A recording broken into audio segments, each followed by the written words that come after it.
नमस्कार। मैं हूँ Usha Jain Bhatnagar. Welcome to my channel Usha astro world. सबसे पहले तो आप सभी को दीपावली की अग्रिम हार्दिक शुभकामनाएं। अभी का जो समय है वो बहुत खास भी होने वाला है, विशेषकर दीपावली के ही 2 दिन पहले यानी 18 अक्टूबर 2025 को ही देव गुरु बृहस्पति अतिचारी गोचर करते हुए कर्क राशि में गोचर कर जाएंगे। तो ये सचमुच ही एक बड़ी घटना है, क्योंकि अमूमन देव गुरु बृहस्पति एक राशि में 1 साल तक और कुछ दिनों तक गोचर करते हैं, लेकिन अभी से लेके आगे आने वाले 8 सालों में देव गुरु बृहस्पति बीच में ऐसे अतिचारी गोचर करेंगे, फिर वक्री होंगे, फिर नॉर्मल गति से भी गोचर करेंगे। तो वो 12 सालों के बजाय 8 सालों में ही 12 राशियों में गोचर कर जाएंगे। तो ये एक अलग तरह की ही घटना है। प्लस अभी ही शनि देव ने भी जो नक्षत्र का परिवर्तन किया है वो भी बृहस्पति देव का ही नक्षत्र है। तो ऐसे कई सारे कॉम्बिनेशन बन रहे हैं जो बेहद खास हो गए हैं। तो जब देवगुरु बृहस्पति अतिचारी गोचर करेंगे तो सभी 12 राशियों पर इसका बहुत अच्छा प्रभाव पड़ने वाला है, क्योंकि जो कर्क राशि है जिसमें वो जाने वाले हैं वो बृहस्पति देव की उच्च की राशि है। तो सबसे पहले तो वीडियो की शुरुआत में राशिफल देखने से पहले ये जानना बेहद जरूरी है। आप चाहे तो इसे स्किप भी कर सकते हैं, लेकिन मेरा ये मानना है कि हमको पहले कोई भी परिवर्तन हो रहा है तो उस परिवर्तन को जानना बेहद जरूरी है, ताकि जो राशिफल हम आगे सुने तो उसको हम कैसे अप्लाई कर सकते हैं, तो उसको बहुत अच्छे से हम समझ सकते हैं। तो मैं पहले वीडियो के शुरुआत में यही आपसे शेयर करूंगी कि जब बृहस्पति देव अतिचारी गोचर यानी ज्यादा स्पीड में जब गोचर करते हुए कर्क राशि में जा रहे हैं तो क्या कुछ चेंजेस होंगे सभी 12 राशियों के जीवन में भी और प्रकृति में, यानी हर जगह ही कुछ न कुछ चेंज तो होगा ही। तो वो देखेंगे। देन प्रत्येक राशि के लिए मैं एक अलग से ही डेडिकेटेड वीडियो शेयर कर रही हूँ, ताकि किसी को भी टाइम स्टैम्प या जैसे होता है ना कि हम स्किप करते हैं, वो सब करने की जरूरत नहीं होगी। और ये जो राशिफल है ये चंद्र राशि पर आधारित है। जो भी आपकी चंद्र राशि है उसी से देखिए, ये लग्न या सूर्य राशि से बिल्कुल भी आधारित नहीं है। कुछ खास रेमेडीज मैं हर वीडियो के अंत में आपसे शेयर करने वाली हूँ जो एक जैसी ही होंगी। तो सौभाग्य और फैलाव के ग्रह गुरु 18 अक्टूबर 2025 से अपनी उच्च राशि कर्क में जा रहे हैं। तो वर्तमान समय में बृहस्पति देव वक्री, अतिचारी, इस तरह से कई प्रकार का गोचर छोटे छोटे ड्यूरेशंस के लिए करते ही रहेंगे। तो सबसे पहले तो अभी ही 18 अक्टूबर से लेकर 5 दिसंबर तक वो बड़ी तेजी से स्पीड में आएंगे और कर्क राशि में गोचर करेंगे। फिर से वक्री गोचर करते हुए मिथुन में आ जाएंगे और फिर इसके बाद नेक्स्ट ईयर यानी 2 जून 2026 से लेकर 31 अक्टूबर 2026 तक वो फिर से कर्क राशि में ही गोचर करेंगे और फिर से 25 जून 2027 से लेकर 27 जून 2027 तक कर्क राशि में रहेंगे। तो इस तरह से इनका जो गोचर आगे पीछे चलता ही रहेगा। और अभी वो अपने नक्षत्र पुनर्वसु नक्षत्र में भी गोचर करेंगे, इसलिए ये खास बात है। और यहीं पर वो 11 नवंबर से वक्री भी हो जाएंगे। तो जैसे जैसे वक्री, मार्गी, जो नक्षत्र परिवर्तन जो भी चीजें होंगी मैं इनके बारे में भी आपसे वीडियो अवश्य शेयर करूंगी। और इस साल के जैसे शुरुआत से ही शनि के गोचर से जिन लोगों के भी जीवन में बहुत परेशानियां आ रही है, विशेषकर जिनकी शनि की 7.5 चल रही है या ढैया चल रही है, तो उनमें बहुत भारी कमी इस पर्टिकुलर टाइम में हो जाएगी। क्योंकि बृहस्पति देव कर्क राशि में जा रहे हैं तो काल पुरुष की कुंडली में चौथे भाव में कर्क राशि आती है। कर्क राशि को माँ की राशि भी कहा जाता है, क्योंकि चौथा भाव कुंडली में माँ को भी रिप्रेजेंट करता है सुख के साथ। तो कर्क राशि की जो अधिष्ठात्री देवी है वो स्वयं माँ पार्वती है। तो इसलिए जब कर्क राशि में बृहस्पति देव आते हैं तो गौरी शंकर योग बनता है। कितना अच्छा योग है ना, नाम से ही लग रहा है। तो गुरु कर्क राशि में उच्च के होते हैं, यहाँ उनको संपूर्णता मिलती है। माँ और गुरु दोनों का ही काम क्या होता है? नॉलेज देना, पोषण करना। वहीं पे गुरु तो वृद्धि और फैलाव के भी कारक है। तो गुरु केवल खुद ही नहीं, उनके पास तो दृष्टियां भी इतनी अच्छी, तो उन तीनों दृष्टियों से भी जहां पर भी वो देखेंगे उनके भावों में वृद्धि करने वाले हैं। गुरु को जब कर्क राशि में आएंगे तो पांचवी दृष्टि से मंगल को देखेंगे और नवी दृष्टि से शनि को देखेंगे। इसके भी वीडियो मैंने आपसे ऑलरेडी शेयर कर लिए हैं, जिसका यहाँ पर एक स्क्रीनशॉट भी दिखाई दे रहा होगा, तो आप उसको भी जरूर देखें और इससे कनेक्ट करके देखें। तो शनि का भी अच्छा प्रभाव, क्योंकि बृहस्पति देव की दृष्टि पड़ने वाली है उन पे, तो बहुत ही अच्छा उन पर जो भी फल देने का जो तरीका होता है वो थोड़ा अच्छा ही होगा।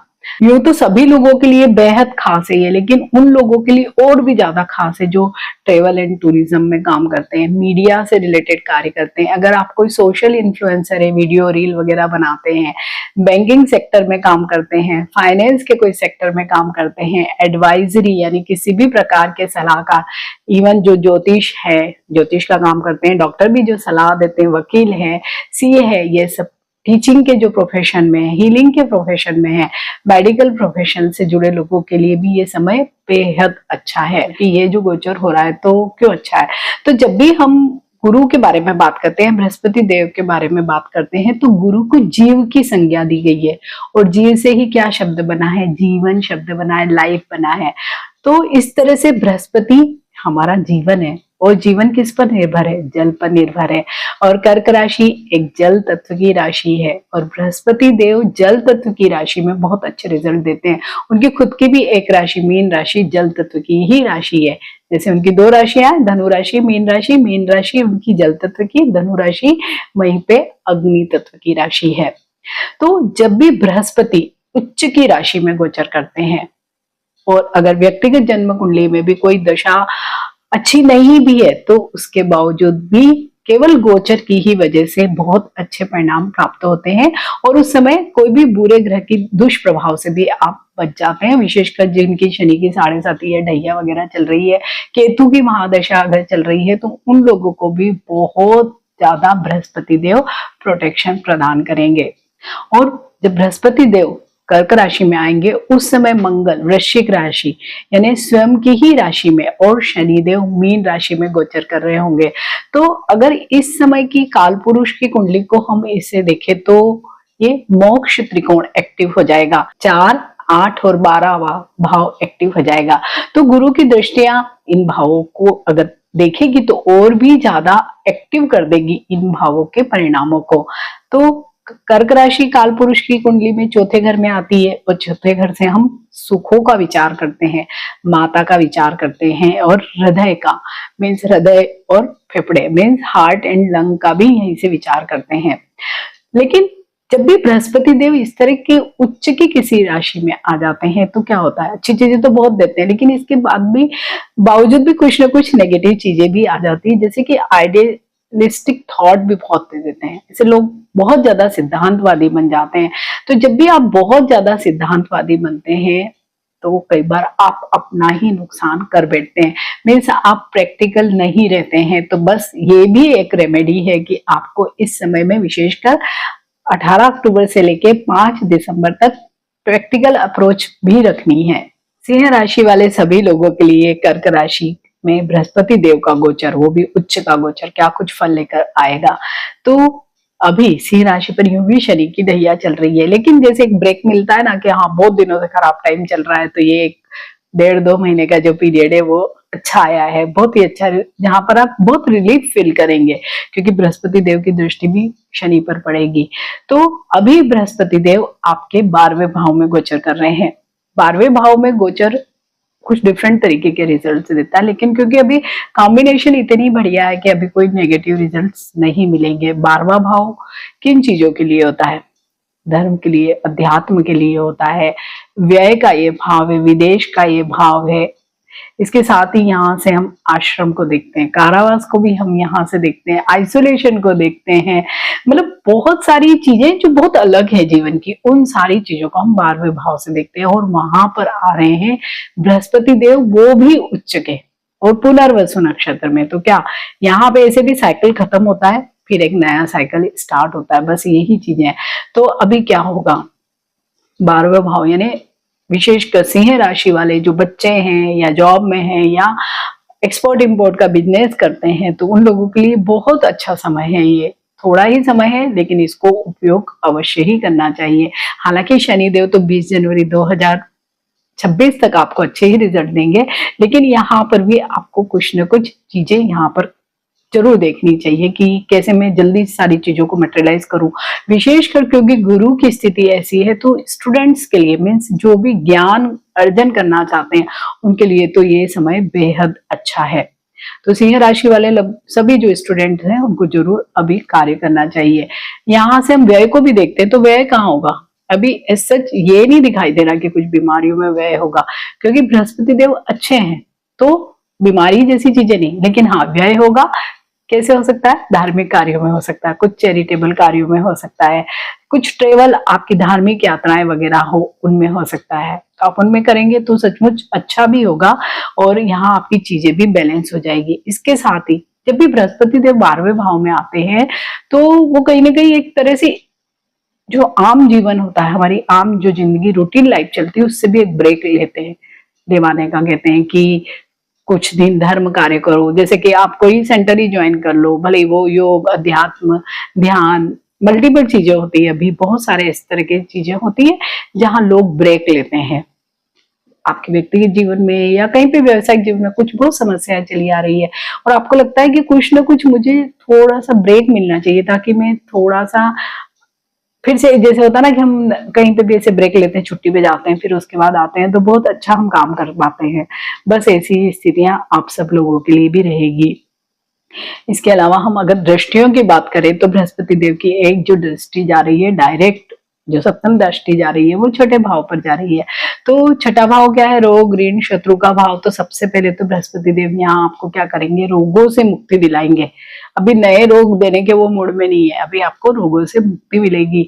अगर कर्ज या उनकी परिस्थितियां बड़ी ही विकट है कि बहुत दिनों से बड़ा कर्ज हो गया, नहीं उतर पा रहा, तो कहीं से कुछ ऐसे जुगाड़ होता है या कुछ ऐसे राह मिलती है कि हमारा कर्ज उतर जाएगा। ठीक है, अगर आप नया कर्ज भी लेना चाहते हैं तो उसके लिए भी स्थितियां अच्छी है कि आपने कोई फाइल रखी है, बैंक से अप्रूवल नहीं मिल रही है, लेकिन अचानक ही कुछ चीजें चेंज हुई, आपका अप्रूव हो गया।